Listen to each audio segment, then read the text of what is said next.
ga takaitattun labaran Taurarinmu TV wanda ni Amir Muhammad Dal zan karanto. Gwamnatin jihar Kano ta bayyana cewa 'yan daba sun kwashe wasu takardu dauke da tuhume-tuhumen cin hanci da rashawa da ake zargin tsohon gwamnan jihar Kano Dr. Abdullahi Umar Ganduje a kotun jihar yayin gudanar da zanga-zangar tsadar rayuwa.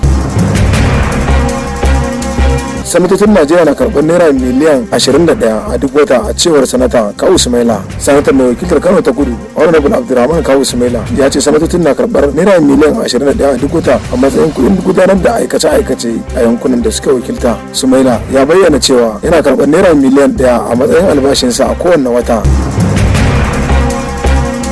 Yanzu dai haka gwamnatin jihar Adamawa ta haramta yin sana'ar gwangwan wato jari bola a fadin jihar baki daya. Gwamna Ahmadu Fintiri shine wanda ya rattaba wa dokar hannu a ranar Laraba akan wata doka ta haramta ayyukan masu jari bola a fadin jihar.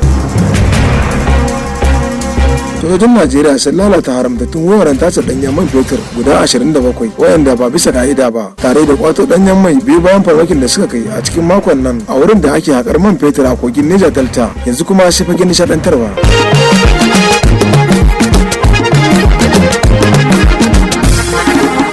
Wasu ma'aurata a Kano sun bayyana mana sirrin dadewa a aurensu da ya kai shekaru 50. Mahmud Kabir ya kasai ya ce addini da rashin nuna son kai da tako na iyaye tare da uwar gidansa Rabi'atu Tahir na cikin sirrin dadewar aurensu da aka daura musu tun a 1973. Sai kuma fannin wasanni.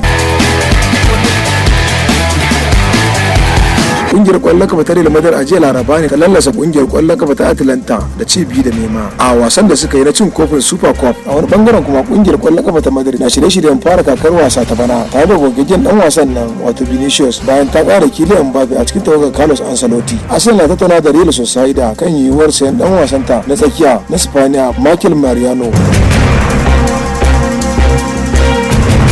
Karshen takaitattun labaran kenan. Kuma za ku samun labaran a shafukan sada zumunta kamar Facebook, TikTok da kuma YouTube duka dai a Taurarinmu TV. Sunana Amir Muhammad da karanto nake cewa sai an jima.